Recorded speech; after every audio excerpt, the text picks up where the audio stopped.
I think we're getting so much repeat customers now that I really don't sort of chase new clients anymore.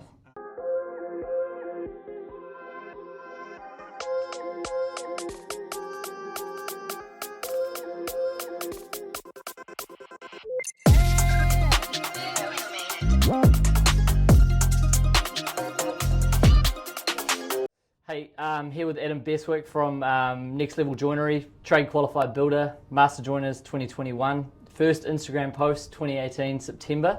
You're up to 4,000 followers now, good shit. Big operation you got downstairs, a few guys in the office upstairs, up here. For the future viewers, the most important thing here, what's with the spaceship on the desk? Are you trying to compete with Elon Musk or? Oh, we're here to go for the moon, so we want to have some inspiration. Yeah, good stuff. And company culture as well. So yeah, thanks for letting me have some time with you today. Obviously, you're pretty active on the gram. You run a solid business, and just love talking to guys that are doing good shit. And want to go around that. Vision board here. Explain that. Do you guys update that often? How does that kind of come about? Basically, it started with all the lean manufacturing that we were doing. So we actually had a consultant come through and teach us and show us the process and everything. And his goal was to do himself out of a job so that we continue on without the need for him. And then from there, it's just about keeping it transparent. So the only way, with the mind being a bit of a storm sometimes. The only way to really do it is just to put it up on the wall, get it up in lights, and have everyone look at it. Yeah, manifest, eh? What is your background and how did you sort of get into joinery? Obviously, trade qualified builder, and then how did you transition and niche into joinery? The short version is basically left high school straight into a joinery apprenticeship back when I was 16, and then did that straight into OE as soon as I got qualified. Where'd you go? 3 years in Aussie and then 3 years in UK, Europe. Yeah, nice. And then met my wife, came back to NZ, and basically started building the moment I got back. Because I'd done such a wide variety of jobs since I'd left, I didn't just leave and do joinery, I did like anything construction related. So then came back, did my building apprenticeship with running crews, LBP license. Yeah. And then eventually it was, should I become a builder or should I do something else? Niche down, sort of joinery was calling really. Yeah. So just to have a workshop and have good machinery, like I'd spend a lot of time on site and I remember the rainy days and the hard times and, it's niggly. and not having nice gear and stuff, and I just really want to have nice gear and do nice work and all that sort of thing. How did you pick joinery? Was it through did you just do one window job as a builder? Did you just get asked to do it? Because I'm always people ask me, how did you first get into QSing? I'd obviously done it through our company, but was it something that you'd done through a building job? Or? Well, I was a joiner, so I know how to make the stuff. Yeah, fair. And I have, in my past, I have set up some joinery shops, worked with mates in the starting processes and stuff, so I'd actually had experience with starting in early day joinery shops, and about 3 of them. So that gave me a little bit of confidence, and all you really need to do is find the work and get going. So after sort of get a couple of jobs, you go, okay, sweet, let's go balls deep and get into it. So bit of a sexual term there. That's always good for tradies. When you were in Aussie and the UK, was that building related or joinery work? Did joinery and then did a bit of house relocation stuff as well as something different. And I even came back to New Zealand, did about a year of that. Yeah. So all in all, I only did about a year of house relocating. But it's probably lower pay, but just really, really good fun for the time, especially being a young fella and keeps you fit. And we're up to all sorts. Yeah, 100%. Going on your first joinery job, did that come through? Obviously, Instagram might have not been around then for you, but how did you get your first job, and then how did you start? What was your goals behind marketing your first job and Instagram? Oh, there's probably a lot in there. Yeah, how did you get your first one? First jobs was the person I was working for. He had 3 jobs ready to roll. I was sweet. Yep, sweet. And then a contact through him had another guy, and during that process, we signed up our 4th job, and that was easy. We did all of that work and then came to a screaming halt because I did no marketing, because that's what you do, right? Yeah.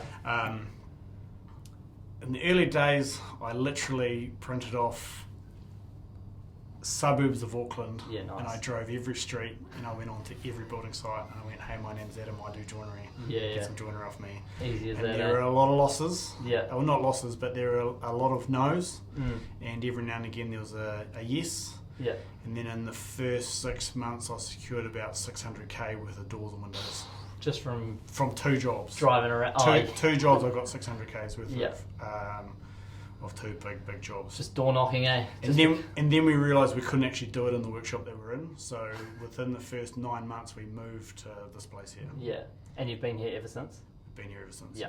Because that's the question we get heaps, is obviously how do you get your first job and workflow coming in. So, I mean, between your first job and your second job, was there like a horrible 3-week delay? Yes. Starting is hard. It's very hard. And I don't think anyone will know how hard it is until you go through it yourself. Yeah, for sure.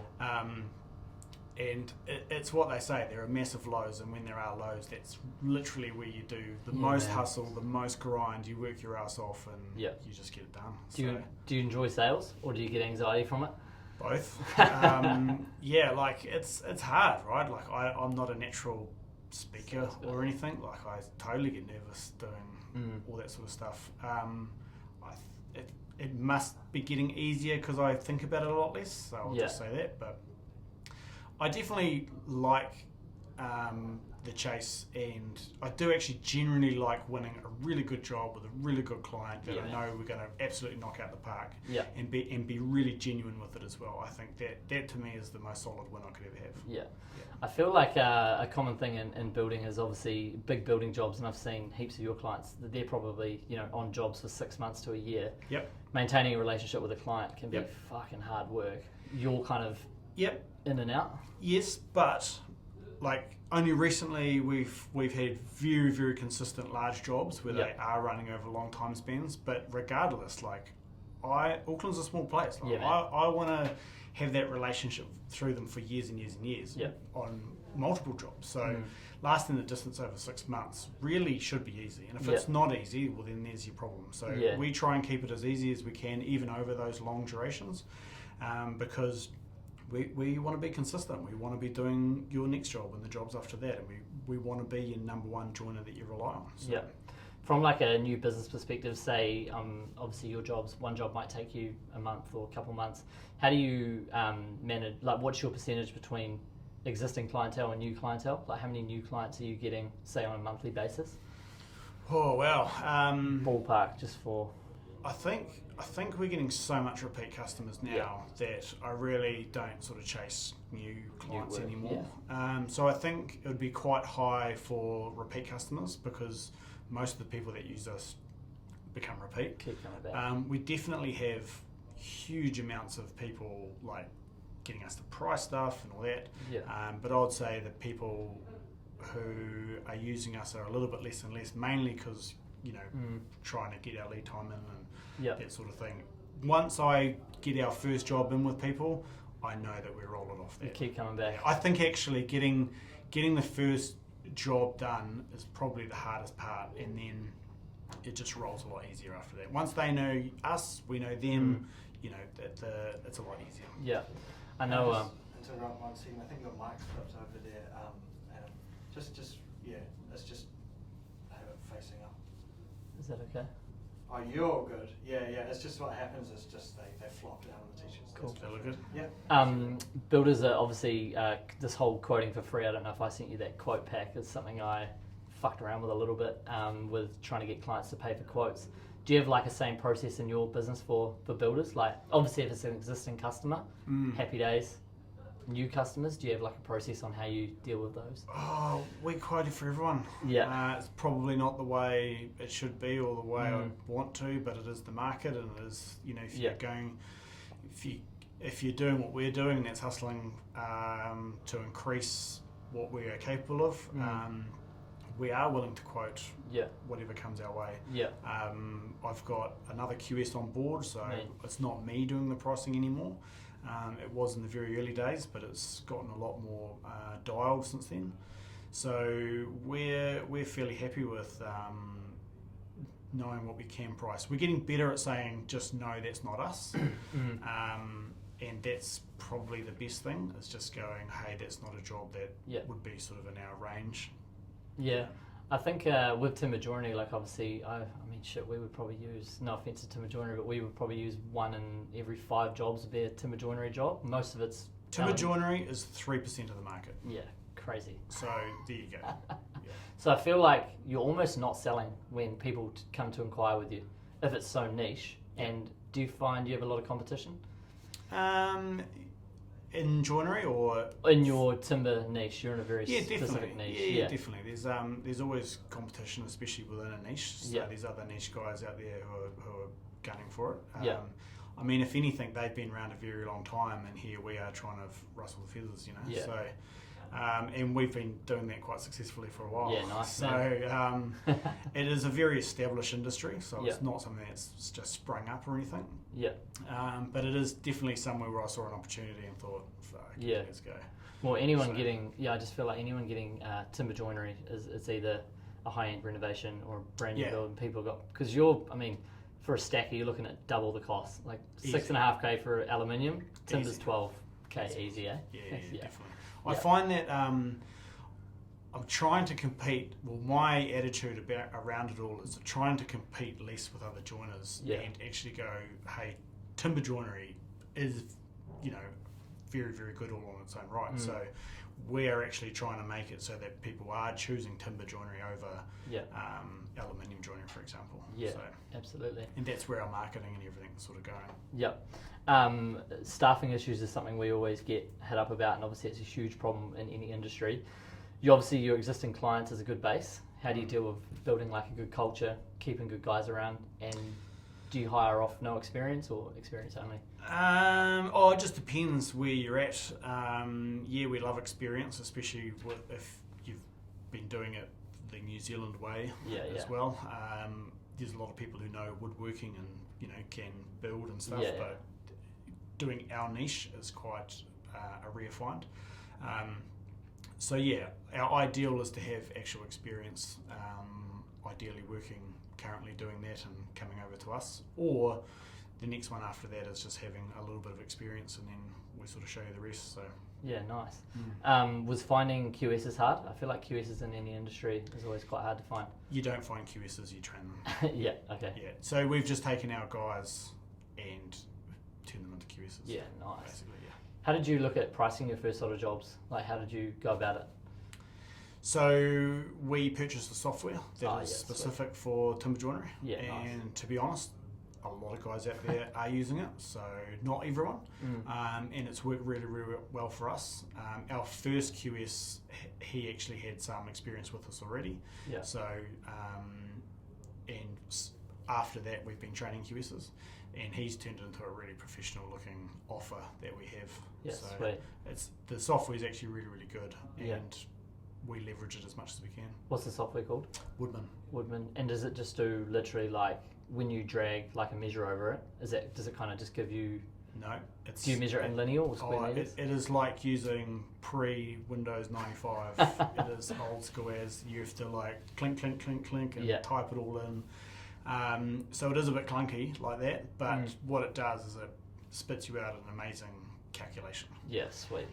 You have all the backgrounds to change, like so all your materials and your what hours you'd put to each item, and then basically you go through, choose a unit, and you build it up for what it is, and then at the end of it, it spits out the price, and then after that you can go backwards through to see how it came up with that. Yeah. Do you ever paint? Do you ever paint Windows joinery here, or after install? Last thing to do. We have so we'll send it out pre-primed. Okay, cool. So we'll do that here. But then after that it goes to site and it's the site painters. Yeah. Shoot me if it's a dumb question. Glazed here or glazed on site? Either or. Either or. Most builders don't want to lift glass. Yeah, so, fuck that. yeah. So one thing they really want to do, and it's in our guidelines, is to paint the rebates before the glass goes in. Yeah. So that actually needs to happen, but to be honest, you want to have the glazing go out to site without glass. It's easy to install. It goes in. Our glaziers are awesome. Yes, sweet. They'll come to site, install it, happy days. Yeah, nice. So including guys on the ground building and office staff, how many's in the team here? We will be 14 in Jan, so we're 13 now. Yeah, Got nice. another guy starting in Jan. Sweet. And what's the goal for 24, 48 months?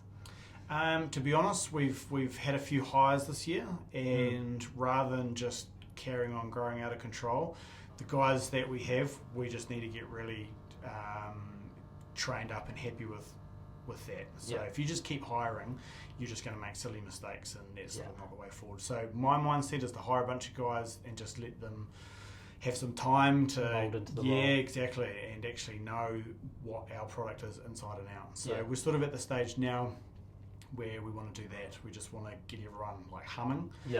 Just so they have those incremental increases versus just blowing Small up. wins every couple of days or every week. Yeah, Eh? 100%. Yeah. Yeah. Who taught you just around like business structure, like hiring? Like, do you have a general manager here, or do you kind of Pretty much me, I think. you figured it out? Yeah. Nah, no one teaches you anything. You just kind of think of it as methodically as you possibly can and what you need to do, and go ahead and set some goals. If you're not setting goals, you're not achieving anything. So I'm always a target-driven type person. So even when I was building, what do you want to achieve during your day? Do you want the floor down? Do you want the walls up? Like simple like stuff like that. But then you go, well, what do I achieve in a month, in 6 months, a year, 5 year? So I've always been quite a goal-driven person. And then now where we're at, we have a 5-year goal, and we're working back from that to say, well, if we're going to be here in 5 years, what are all the things we need to achieve to get there? And then every week we sit down and talk about that. What have you seen in regards to like last year, and what's your forecast for this year in regards to like busyness, work coming in? We've been full steam this year, nice. Which has been great, and we've just been so busy, snowed under. I feel like the last year has been everyone doing renovations. Definitely the new builds and the developments and the group houses have all died off. Builders seem to be chasing the same jobs, and they tend to be more renovations. So lead times on most things have dried up, but not timber joinery, because everything we do hasn't slowed down at all. There's a lot of noise for next year. So we've got fairly healthy workload coming into next year. There's a lot of stuff still pricing, and a lot of things still happening. So my hope, I'm banking on it continuing is the same. So for sure. I don't think it'll increase. I don't think it'll do anything silly, but maintain. I think renovations are still going to be a thing. You mentioned group home builders there. You've never been asked by, surely not a group home builder, they don't have the budget, eh? Oh, it's just not what it is. You know, it's not that type of product. If people want it, then hey, cool, but it tends to have never been that sort of thing. So sweet. Most Kiwis have a fairly set mindset, and nice. At the moment they are. There's a reason why we're 3% of the market, and I see it as my job to try and change that. Sweet. Do you deliver outside of Auckland? Yep. Where's the furthest you've gone? Palmy North. Beauty. Did you go down? Whangarei, we've gone up. No, we did the whole thing on it over emails. Oh, sweet. That's good. Just because we do draw everything in CAD, and we do have outstanding joinery schedules that we send out, and we can do remedial work like changes, because there's always changes in a job on the joinery schedules, and we can go pretty detailed with that. And we've done Great Barrier Island. I saw that one actually. Who was that? Do you know who that was through? Builder? Do you know off the top of your head? No, I don't. Okay, I know. Both of those. Well, that job there was through the architect, and he was just breaking out onto his own. Oh, no.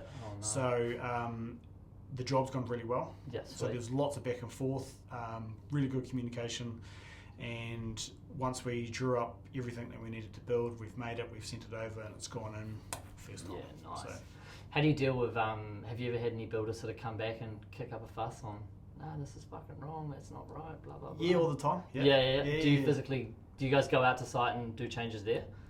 We can do either or. So, we can definitely do it over email if you want to make a change, and we can tickle things up and send it back to you. We tend on like sort of a small or medium-sized job, so we have the one site measure, and once we do that, we definitely do like to communicate via email, because everything is written down and there is no he said, she said.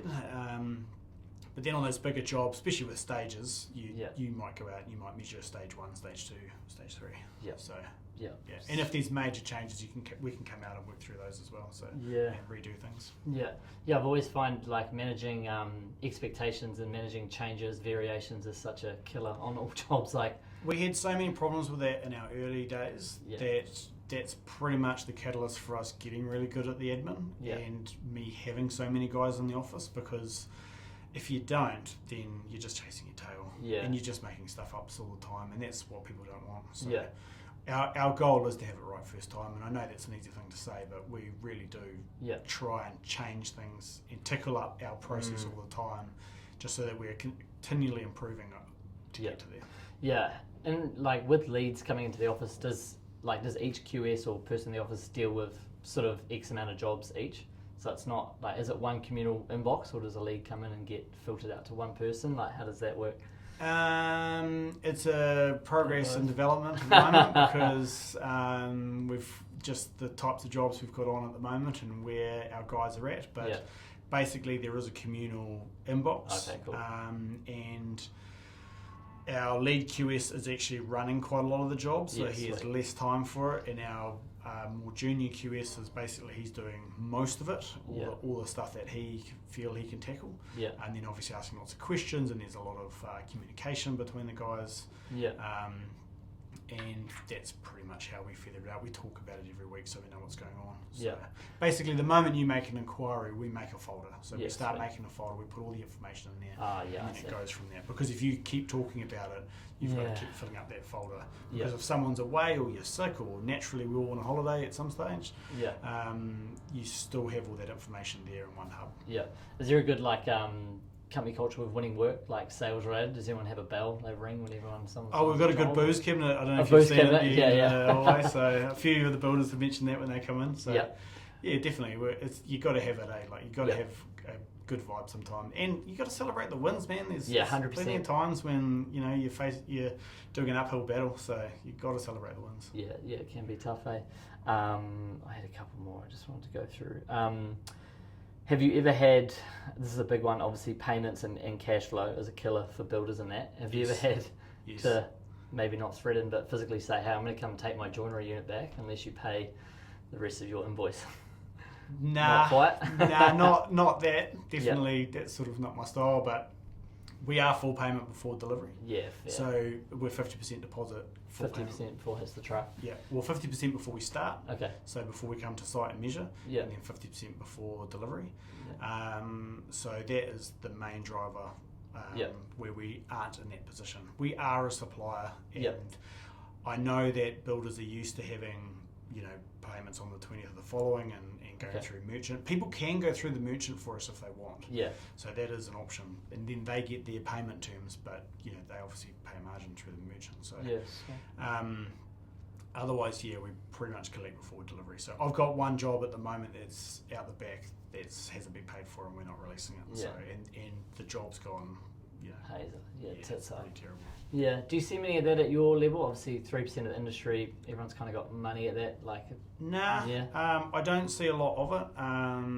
Sometimes there's, you get a bit of a delay or something, but it always comes through in the end. Yeah. I've only ever had one job that's been bad. Okay. So sure, that's not bad. Yeah, and that's me and the homeowner actually came to an agreement because the builder went bust.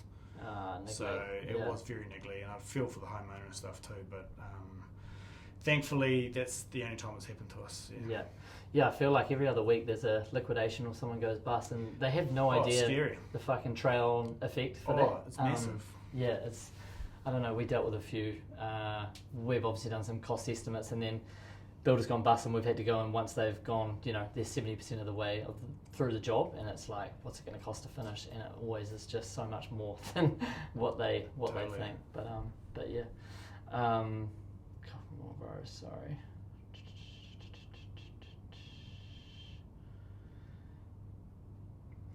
In regards, this might be a QS question, rates of timber and stuff over the last year, do you stockpile a lot of stuff here, or where's your main suppliers? We run a lean shop, so we buy in only what we need when we need it. So we pretty much run stock of all of our standard stuff. So when we start a job, they're just pulling it out of the rack, ready Yeah. to go. If it's job specific, we order it. Yeah. Okay. So, like internal doors, we have less control over because they are all parts, Yeah. and all of the parts arrive, and then we assemble it, and it's out the door. Yes. Okay. So we do have a lot of people saying, "Oh, where's my stuff?" But it's actually like, well, we're constrained from when you signed it off Yeah. True. to parts arrival. Whereas the exterior timber joinery, we just grab it off the shelf and we're into it. Yeah. I see what you mean. So most of the stuff we have in stock. We run a really good ordering system for our standard stock timbers and hardware and all that other stuff. Yeah. So it's just basically the ordering and job Yeah. specific. Nice. What's if someone was to put an order in for one window and 12? What's like the average lead times on both units there? Ballpark. No one's going to hold you to it. Oh well, well at the moment we are chock-a-block till Yeah, about March, till the end of March. Yeah, that's So good. we're just absolutely balls to the wall. Yeah. Look, we try and do our best, especially with our regulars, because Yeah. you do have to look after your regulars. 100%, man. Yeah. And we have this is one thing I'd really like to get out across to everyone. We have no control over the building jobs that we're involved with, Yeah. time-wise. So we could have the best scheduling structure ever, but actually the 5 jobs leading up, they could all be delayed Yeah. into the time where your project is, right? And vice versa. We could have a massive chasm could open up, and we could have heaps of work, and it all come flowing in, and we Yeah. might need lots of work. Yeah. So we don't have a lot of control over what's happening on the building site. So I have tried vigorously to try and get a good pricing structure, a good timeline structure. Yeah. But it's hard. That's the hardest part of the job. Yeah, managing expectations can be a Yeah. absolute nightmare. Yeah. But for me, we're just slowly and surely building capacity. Yeah. So Nice. if we can build capacity, that means we have room for you. Yeah. You're a numbers guy. Obviously, I'd love to know how many windows you delivered on a yearly basis, but how do you look at that as a metric? Like, are you a monthly guy, quarterly, thirds? How do you look at delivery of windows? We don't really, because the price range is so wildly. More you of could a do revenue focus. Yeah, you could. Yeah, definitely more revenue, because you could do like $1,000 toilet window, and Yeah. then we could do a 30k front Yeah, door or massive slider out the back. Yeah. And that's not even that expensive. Like we've done more expensive. What's your most expensive window Oh, or unit? probably People love money, man. Probably somewhere between 30 and 40k would be an easy Yeah. one. I don't have one that's on top of my head. I know we've Yeah. priced heaps. We've Yeah. priced 60s and 70s. Haven't won them? No. Someone must be winning them though. Or do you reckon they just back Oh out at no! that stage? And... One of them was a real expensive one. It got dialed right back. Oh, shit. So just because they were dreaming. But, Yeah. Yeah, that's a Yeah, shame. we would love to do them. That'd be Yeah. awesome. So. How, what's your biggest meterage in a door, and how heavy are these things by the time you're finished? We've done 4 metre high pivot doors, Yeah. 2 metres wide. Yes. Done a 2.5 metre square door last year. So those big pivot doors, you really don't have too many limits, Yeah. and they get really heavy. They are obviously hundreds of kilos. Yeah. How are builders dropping those in? Like frame, no better. We waved goodbye to them on the truck. Oh, so okay, cool. We're, Yeah, we're you good don't to know care. ourselves. Nah, lots of manpower, really. Yeah. So they have steel frames and timber clad, Yeah. all that sort of stuff. So they're very, very heavy doors, and not a lot of. They might be flat, but they're not a lot of places to hold on to. Yeah. So Well, there's a lot of logistics with, stuff with heights. Like you look at anything, portal frames or big doors or even bigger kitchen cabinet units or granite bench tops. I'm like, fuck, usually windows and doors are going in once cladding's pretty much done, interior's done, but sure. 100, 200 kg. So front doors are easier because they're at the front of the house. So if your big entrance, Yeah. so big pivot doors and stuff tend to be at the front of the house. Yeah. Whereas your big sliders tend to be around the back. And if you've got a little tight site, Yeah, man. that's where it gets interesting. So we can like the big sliders, if you don't have access, we can flat pack it. Yeah. In which case we'll come to a site to assemble, Sweet. and then you'll be ready to go. So we've had some sliders go right through like if it's a villa, right through Yeah. the front door, down the middle of the hallway, out the back. Fuck, yeah. No problems. Don't scratch those floorboards, mate. Yeah, exactly. Well, I mean, that's middle of the reno, so it's Yeah. not too bad. So Yeah, true. yeah, That's all good. Have you had the 2023 staff party yet? Friday, just gone. Friday just gone. Yeah. Are you always trying to beat it every year? Does it get out of control, or are you guys pretty well behaved? Not for camera. Yeah. We try and mix it up, to be fair. Yeah. Like, we used to do the races all the time, but Nice. it gets pretty stale. So Yeah. we've definitely been mixing it up. So I think we had a good one on Friday. Which is Yeah, good. nice. What's your plans over Christmas and New Year's? Do you take a break, or does everyone 2 to 3 weeks wrap it up? Yeah, we do have people coming back on the 3rd Cool. of Jan. So Deadlines, man. Yeah. we're coming back to a very busy Jan. I'll be back on the 8th. Nice. But the wife definitely tells me to stop working Rein over it that in. period, and that's fair enough. Yeah. I've given enough throughout the year. Yeah, 100%. So we'll be down to Hawke's Bay because that's where I'm from. Yeah, good stuff. Where'd you go to school? St John's. St John's. Oh, we always had top 8 against Napier boys from the North boys. But yeah. No, all good. Sweet. I've pretty much got all my questions covered. Thanks very much for coming in today, mate. And I'm sure we'll get some comments below and see how we go. No, it's good Thanks, fun to mate. catch up. Appreciate Cheers, it, mate. dude. Legend.